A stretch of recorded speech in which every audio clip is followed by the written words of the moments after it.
Silver Creek, Montana, a place where time slows, mountains loom, and neighbors wave from pickup trucks. It's a town built on trust, where everyone looks out for each other. But even here, darkness can settle in. That darkness found a home at House 42 on Whisperwind Lane. Once, it was the picture of the American dream: pale blue siding, a welcoming porch, a tire swing in the backyard. But looks can be deceiving. Now, the paint peels, the windows are dark, and the tire swing hangs motionless. The house is a monument to a mystery. Before the silence, it was just another address, the Harris family's home. Lights burned bright, children played, and the family was woven into Silver Creek's daily life. Then, things changed. The house grew dim, the family withdrew, and shadows crept in. It started small, a missed barbecue, drawn curtains, a wave not returned. But the small things added up. The home became a fortress of solitude, laughter replaced by silence. The house seemed to hold its breath, guarding a secret. Neighbors began to worry. What was happening inside House 42? The once vibrant home was now a question mark at the end of a quiet street. The Harris family, once so present, faded from view. The town watched, helpless, as the house transformed. The story of House 42 was just beginning. In Silver Creek, even the brightest places can hide the darkest secrets. And everyone wondered what darkness had taken root here. The Harris family, Daniel, Clara, Lily, and Sam, seemed perfectly ordinary.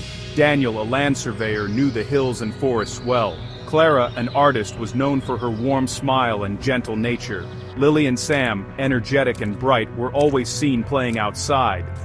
But then, the strangeness began. Daniel grew withdrawn, spending hours staring at the woods or digging strange holes in the yard. Clara stopped painting and rarely left the house, her face pale and fearful. The children changed too. Lily's drawings turned dark, filled with faceless figures among the trees. Sam stopped speaking, whispering only to his sister. The family's isolation became complete. They stopped answering the door, ignored phone calls, and collected groceries only after delivery drivers left. The Harris family became ghosts in their own home.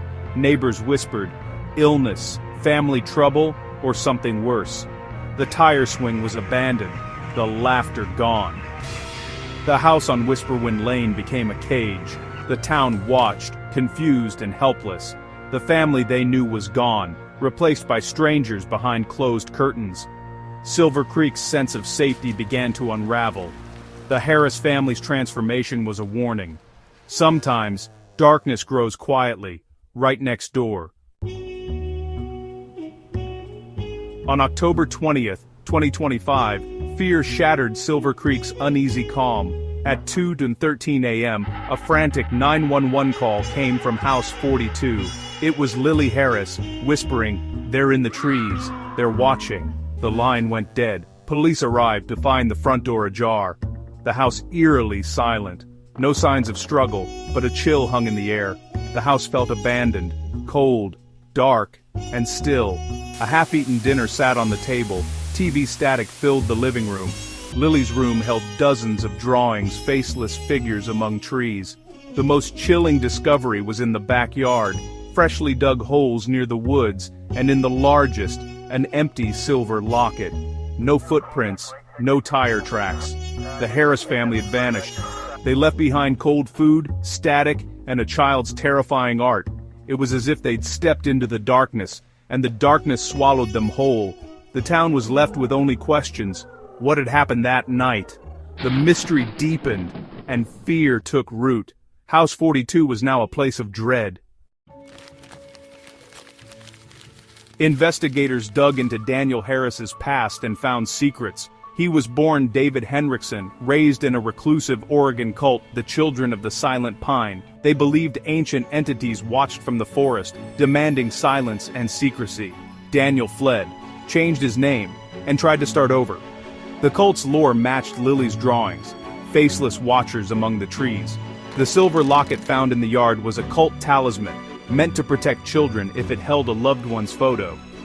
This one was empty. Daniel's digging and paranoia seemed less like madness, more like fear of something real. Had his past caught up with him? The 911 call, there in the trees, took on new meaning.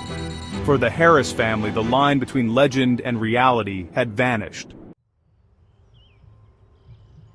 Rumors filled the void left by the Harris family. Some said they ran from debt, others whispered of madness or worse. Police searched the forests, but found nothing, no trace of the family. Deep in the woods, they discovered a circle of mossy stones and disturbed earth. Was it a cult ritual site, or something older? Locals claimed to see strange lights and hear whispers near House 42. The tragedy became a ghost story, woven into Silver Creek's identity.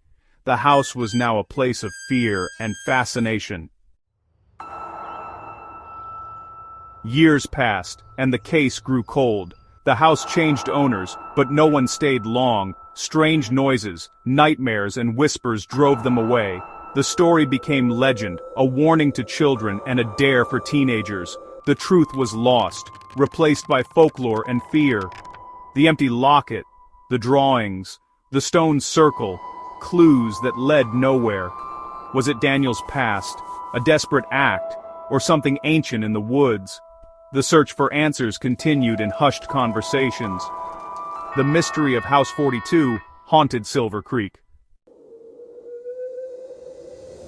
1 year later, the house on Whisperwind Lane stands empty. The tire swing sways in the wind, a lonely reminder. The legend of the Harris family has grown, whispered across Montana. Some say the forest took them, others believe they started over elsewhere. Old-timers claim you can still hear little girls whisper in the trees. Was it paranoia, tragedy, or something supernatural? Maybe the truth is buried in the woods, never to be found. The story endures because it taps into our deepest fears. The house remains, the case unsolved, the whispers ongoing. Some secrets, perhaps, are best left alone.